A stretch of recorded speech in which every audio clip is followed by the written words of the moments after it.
कृपया वीडियो को पूरा देखिएगा, अधूरे ज्ञान से कोई लाभ प्राप्त नहीं होगा।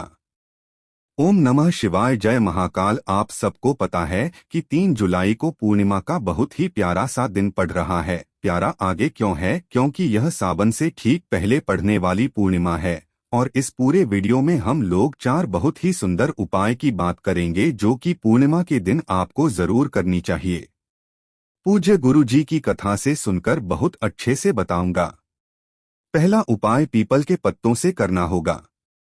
दूसरा धन संपदा के लिए है। और तीसरा, अगर आप परेशान हैं, आपके वैश्य मनोकामना बहुत दिनों से अधूरी है, तो इस उपाय को करिएगा। हम लोग एक ही उपाय की तरफ बढ़ते हैं। सबसे पहले हम लोग उपाय की तरफ बढ़ेंगे कि अगर आपके घर में लक्ष्मी माता का आभास नहीं होता, धन संपदा को लेकर आप बहुत ज्यादा परेशान हैं। ठीक है, बहुत ही आसान सा उपाय है, समझेंगे। इसके ऊपर आपको दिख रहा होगा यहाँ पर फूल है ना, ये कौन सा है? सफेद फूल। आपके घर के आसपास कोई सा भी सफेद फूल मिल जाए आप ले लेना। ठीक है, कितने? मात्र एक सफेद फूल लेना। साथ ही साथ आपको लेना होगा इस तरीके से तांबे का लोटा, और इस तांबे के लोटे में जल भरोगे। अपने घर से जल भरना है ना। इतना काम कर लिया। इस कलश के अंदर फूल को मत डालना, सिर्फ इसको सादा पानी भरना है ना। उसको लेकर के पहुंच जाओगे महादेव के शिवलिंग के पास। सुबह जाना चाहो सुबह, शाम को जाना चाहो तो शाम को भी जा सकते हैं। न फेस रखेंगे अपना उत्तर दिशा यानी कि नॉर्थ डायरेक्शन। इन्हें न इस उपाय को हम किसके लिए कर रहे हैं? माता लक्ष्मी के लिए, यानी कि धन संपदा के लिए। तो जो आपके पास एक सफेद फूल है ना, माता लक्ष्मी का स्मरण करते हुए, का ध्यान करते, एक सफेद फूल आप महादेव के शिवलिंग के ठीक ऊपर आप रख देना। ठीक है, रख दिया। अभी आपके पास हाथ में एक लोटा जल है जो कि तांबे के लोटे में है। उस तांबे के लोटे का जल वहीं पर उसी फूल के ऊपर गिराना, कहीं और मत गिराना। कहाँ पर? उसी फूल के ऊपर गिराना। जो भी व्यक्ति शाम के टाइम पर प्रदोष काल में एक सफेद फूल के ऊपर जल चढ़ाना है पूर्णिमा के दिन, उसके घर में हमेशा धन संपदा बनी रहती है। कभी भी माता लक्ष्मी उसके घर से नाराज नहीं होती है न। बहुत ही अच्छा, बहुत ही सुंदर सा उपाय था धन संपदा को पाने के लिए। समझ में आई क्या बात मेरी? चलो, पहले उपाय की तो बात हमने यहाँ पर कर ली है, आगे बढ़ते हैं इस वीडियो में। अब हम लोग अपने दूसरे उपाय की तरफ। यह दूसरा उपाय आपने कई बार गुरु जी की कथा में सुन रखा होगा कि ऐसे करो वैसे करो, लेकिन सबसे पहले समझो इसके फायदे क्या हैं। न देखो आज के टाइम पे मैक्सिमम लोग क्या है, न पशुपति व्रत जरूर रहते हैं ना सभी लोग, लेकिन उसके बाद भी इच्छा पूरी नहीं होती है। क्या करें? तो देखो, आप क्या पूर्णिमा के दिन का वेट करेंगे? जिस दिन पूर्णिमा जाए उस दिन क्या करेंगे? एक चावल का दाना लेना, जो भी कहीं से मतलब एक होता है। न टूटा हुआ चावल को मत लेना, एक अक्षर लेना, बिल्कुल टूटा हुआ नहीं हो। ठीक है, ले लिया। साथ ही साथ लेना होगा एक बहुत ही प्यारी सी बेलपत्र है ना, और भी बेलपत्र कहीं से करती पीती हुई, थोड़ी बहुत भी नहीं होनी चाहिए। ठीक है, समझ में आई भाई? समझ में आ रही है मेरी बात? चलो, इन दोनों चीजों के साथ लेना होगा एक तांबे का लोटा, और इस तांबे के लोटे में भरना होगा जल। भी कहाँ से? अपने घर से। ठीक है, जल को भर लिया। इन सभी चीजों को लेकर पहुंच जाना महादेव के शिवलिंग के पास। शाम के टाइम पर प्रदोष काल में, पूर्णिमा के दिन शाम के टाइम पर प्रदोष काल में पहुंच जाना महादेव के शिवलिंग के पास है। न फेस रखोगे उत्तर दिशा यानी कि नॉर्थ डायरेक्शन। आपके पास 3 चीजें हैं, एक है चावल का दाना, एक है बेलपत्र, और एक लोटा जल है। ठीक है, सबसे पहले जो एक चावल का दाना है वो यहाँ पर खड़े होकर के महादेव के शिवलिंग के ऊपर समर्पित करेंगे, शिवाय का स्मरण करते हुए। ठीक है, इतना समर्पित कर दिया। उसके बाद आपके पास यह जो बेलपत्र है ना, इस बेलपत्र को उसी चावल के दाने के ऊपर समर्पित करेंगे जिसकी डंडी होगी आपके विपरीत दिशा में। कहने का क्या मतलब है? आप खड़े किधर हो? इसी साइड तो खड़े हो, तो जो डंडी रखोगे बेलपत्र की, नागो रखोगे अपने से अपोजिट साइड यानी कि विपरीत दिशा में, और पट्टी का मुख होना चाहिए आपकी तरफ। ये जब बेलपत्र रखोगे तो उसी टाइम पर अपनी मनोकामना कहते हुए उसी चावल के दाने उस एक बेलपत्र को रख देना। ठीक है, इतना काम कर लिया।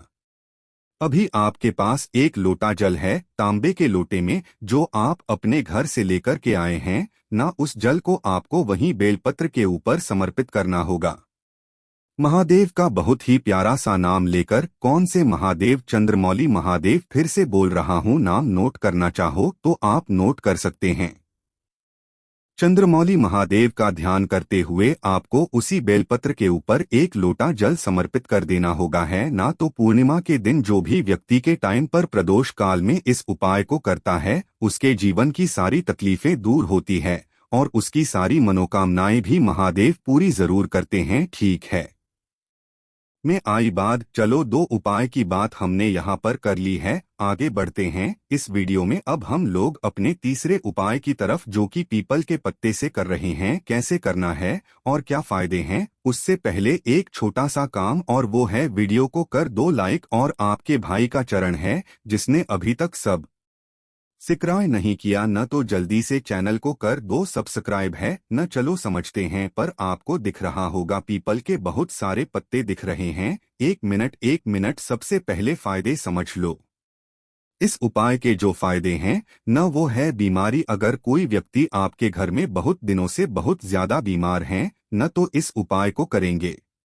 आपको लेना होगा मात्र एक पीपल का पत्ता। ठीक है, ले लिया। एक पीपल के पत्ते के साथ हमें लेना होगा इस तरीके से चावल के दाने, बहुत ज्यादा नहीं, 1 से 2 चम्मच चावल के दाने लेना। कितनी? 1 से 2 चम्मच चावल के दाने। अब एक पीपल के पत्ते को लेकर और से 2 चम्मच चावल के दाने को, जो भी व्यक्ति आपके घर में बीमार पड़ा हुआ है, जो भी व्यक्ति आपके घर में मेडिसिन बहुत ज्यादा खाता है, उसके कमरे में या फिर जहां पर वह सोता है, उसी कमरे में कहीं पर भी उस एक पीपल के पत्ते को रखेंगे और उसके ऊपर जितना भी चावल आपने लिया है उसको रख कर के पूरी रात छोड़ देंगे। ठीक है, पूरी रात छोड़ देना। अगले दिन जब आप सुबह सोकर के उठना, तो आपके घर का जो भी व्यक्ति बीमार है न, उस पीपल के पत्ते को उठाना चावल के साथ में, और उसको पर से 1 से 2 बार वार लेना, घुमा लेना क्लॉकवाइज डायरेक्शन में, जिस दिशा में घड़ी घूमती है, सर से लेकर के पैर तक। ठीक है,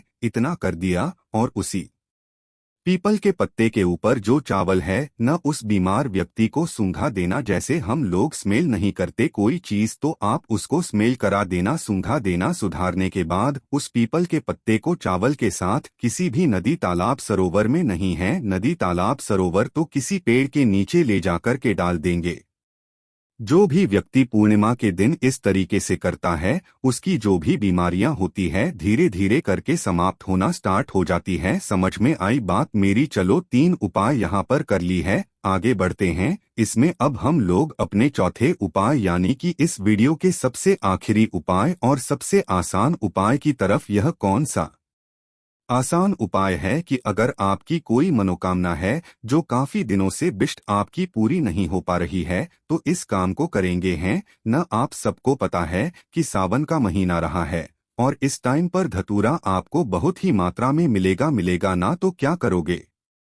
एक धतूरा लेना। ठीक है, कब लोगे? शाम के टाइम पर, प्रदोष काल में, पूर्णिमा के दिन एक धतूरा लेना। ठीक है, ले लिया। उसके बाद क्या करेंगे?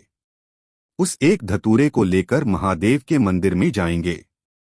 ऐसे महादेव के मंदिर में जाना, मंदिर नहीं हो तो ऐसे महादेव के शिवलिंग के पास में जाना जो बिल्कुल एकांत में हो, जहां पर उनकी न कोई पूजन अर्चना करता हो, वह ऐसे का ऐसा ही किसी ने वहां पर ऐसे रख दिया हो। अगर नहीं है ऐसा कोई महादेव का शिवलिंग या फिर ऐसा कोई मंदिर, तो आप अपने हाथों से किसी भी पेड़ के नीचे एक पार्थिव शिवलिंग का निर्माण कर लेना और उनको नाम दे देना एकांत ईश्वर महादेव का। ठीक है, समझने की क्या बात? तो आप क्या करेंगे? जो एक धतूरा है न, अपनी कामना कहते हुए एकांत ईश्वर महादेव के नाम से शिवलिंग के ठीक ऊपर रख देंगे। जल वगैरह को समर्पित नहीं करना है, बस उस एक भटूरे को एकांत वर महादेव का ध्यान करते हुए, उनका नाम लेकर के, जो भी विषय है, जो भी मनोकामना है, जो भी कष्ट है आपके जीवन के ना, आप महादेव के शिवलिंग के ऊपर चढ़ा समर्पित कर देना। सारे कष्ट आपके दूर होंगे। महादेव इससे बहुत ज्यादा खुश होते हैं और आपकी सारी मनोकामनाएं भी बहुत जल्दी पूरी होंगी। की है बातें ही समझ में? तो इस